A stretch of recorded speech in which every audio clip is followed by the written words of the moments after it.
તારીખ 1/12/2025 સોમવારના રોજ 25મો ઝારા શહીદ શ્રદ્ધાંજલિ સમારોહ બપોરના 12 કલાકે મહાન શહીદ વીરોની ભૂમિ ઝારા ડુંગર તાલુકા લખપત જિલ્લા કચ્છ ભુજ મધ્યે યોજાશે। ભારત દેશની અને કચ્છની સ્વતંત્રતા ધર્મ અને સંસ્કૃતિની રક્ષા કાજે તેના અસ્તિત્વનું સૌથી મોટું યુદ્ધ ઈસવીસન 1819માં સિંધના આક્રમણખોર બાસા ગુલામ શાહ કલોરા અને કચ્છના મહારાવ શ્રી ગોરજી બીજા વચ્ચે લડાયું હતું, જેમાં શહીદ થયેલ હજારો વીર યોદ્ધાઓને શ્રદ્ધાંજલિ આપવા છેલ્લા 24 વર્ષોથી દર વર્ષે માગસર સુદ 11 ગીતા જયંતિના દિવસે શહીદોને યાદ કરવા કાર્યક્રમ યોજાય છે, જેમાં ઉપસ્થિત રહી શહીદોને શ્રદ્ધાંજલિ આપવા આપ સૌને નિમંત્રણ છે। ઓછામાં ઓછું વર્ષમાં એકવાર આ શહીદોને યાદ કરી શ્રદ્ધાંજલિ આપવા આપણે સૌ ઝારાના ડુંગર ઉપર આવી નમન કરીએ તેવી સૌને વિનંતી છે। કચ્છના અસ્તિત્વની આ મહત્વની લડાઈમાં ઘણા હોથી જાડેજા રાજપૂતોને સાહેબ જાડેજા રાજપૂતો, વીરભદ્ર જાડેજા, ચાવડા જાડેજા રાજપૂતો, ભાયાતોએ બીજી ઘણી જાતિઓના લડવૈયાઓ શહીદ થયા હતા।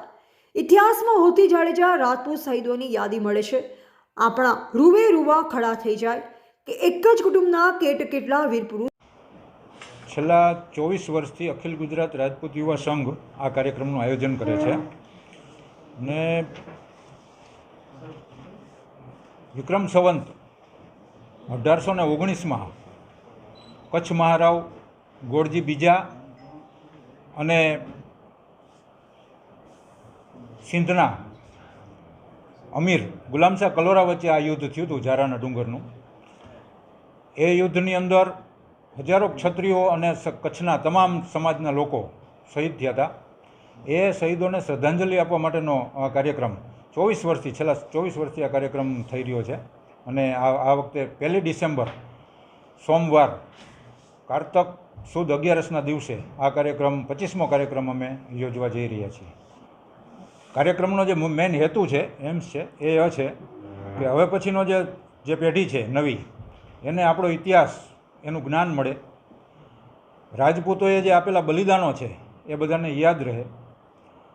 કદાચ આ યુદ્ધ ન થયું હોત તો અથવા તો આ યુદ્ધ હારી ગયા હોત તો આજનો જે ભૂભાગ છે આ કચ્છનો એ સિંધ પ્રાંતની સાથે હોત। એવું મહાન યુદ્ધ જે કચ્છ જો કુરુક્ષેત્ર કહેવામાં આવે છે, હજારો યોદ્ધાઓએ જે બલિદાન આપ્યું છે એનો જે ઇતિહાસ છે એના વિશેની જે માહિતી છે એ તમામ સમાજના લોકો, રાજપૂત સમાજના લોકો હવે નવી પેઢી છે એમના સુધી પહોંચે અને શહીદોને સાચી શ્રદ્ધાંજલિ આપણે આપી શકીએ એ માટે આ કાર્યક્રમ ત્યાં કરવામાં આવે છે। અને કાર્યક્રમનો જે સમય છે એ બપોરે 12 વાગ્યાથી ત્યાં શરૂ થાય છે, 12 વાગ્યાથી 3 વાગ્યા સુધી શહીદોને શ્રદ્ધાંજલિ આપવાનું, હોમ હવન કરવાનો અને ત્યાં એક કાર્યક્રમ કરવાનો, આવો કાર્યક્રમ દર વર્ષે અહીંયા યોજવામાં આવે। અત્યાર સુધી તો એ દુર્ગમ વિસ્તારની અંદર રોડ રસ્તા નહોતા, પણ આ વર્ષે જ રોડ બની ગયો છે। ત્યાં એક કોમ્યુનિટી સેન્ટર પણ બનાવવામાં આવ્યું છે, લાઇટ પણ પહોંચી ગઈ છે, એટલે ખૂબ વિકાસ થયો છે સરકાર તરફથી પણ। અને હજુ અમારે સરકારને વિનંતી પણ છે કે આ જે વિસ્તાર છે, આ જે સ્થળ છે એને પ્રવાસન સ્થળ તરીકે વિકસાવવામાં આવે એવું અમે સરકારને લેખિતમાં પણ જણાવવાના છીએ, અગાઉ જણાવેલું પણ છે। અને આ કાર્યક્રમ કરી અને કચ્છની અંદર જે માતાનું પ્રખ્યાત માતાનું મઢ છે ત્યાં આવતા પ્રવાસીઓ આ સ્થળની પણ ઐતિહાસિક સ્થળની પણ મુલાકાત લે, આવો પણ અમારો એમ્સ છે।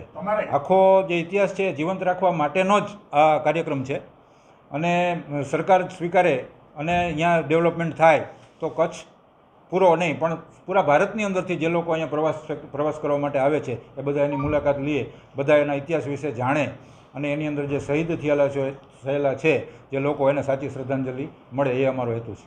આ યુદ્ધમાં જાડેજા રાજપૂત સમાજે બહુ મોટો ફાળો આપ્યો છે। કચ્છના મહારાવ ગોરજી અને એમના સેનાપતિ હતા વિંજાણના લાખાજી બાપુ, એમને સરસેનાપતિ હતા। એમની સાથે જત, બોરિયા, આમર, નોતિયાર, સમા, સુમરા, સૈયદ, મલેક આ અને બ્રાહ્મણો, પટેલો આ બધા જ લોકો આની સાથે હતા અને એની અંદર એને શહીદી વહોરી છે। એટલે આ કાર્યક્રમ છે તમામ સમાજના લોકોનો જ કાર્યક્રમ છે, માત્ર રાજપૂત સમાજનો નહીં। પણ અખિલ ગુજરાત રાજપૂત યુવા સંઘ એવી સંસ્થા છે જે પૂરા ગુજરાતમાં કામ કરે છે અને એ છેલ્લા 24 વર્ષથી આ કાર્યક્રમ કરે છે અને આ 25મો કાર્યક્રમ યોજવા। ઇતિહાસ એવું કહે છે 70,000નું સૈન્ય હતું સામે, એની અંદરથી 35,000 લોકો ત્યાં શહીદ થયા હતા બે સૈન્યના થઈને। હું મારો ખુદનો અનુભવ કહું તો ત્યાં ઝારાના ડુંગર ઉપર આજે પણ જે શહીદો છે એના અસ્થિના અવશેષો જોવા મળે છે. અહીંયા આપ રૂબરૂ પધારો તો જોઈ શકો છો. અને મેં વાત કરી કે વિશ્વની જે 21 મહાન લડાઈઓ છે એની અંદર આ ઝારાનું જે યુદ્ધ છે એનો સમાવેશ થયો છે. અને ઝારાના ડુંગર ઉપર મીઠા ગુગળના જે ઝાડ થાય છે એ એની સાક્ષી પૂરે છે કે અહીંયા બહુ મહાન મોટું લોહિયાળ યુદ્ધ થયું હતું.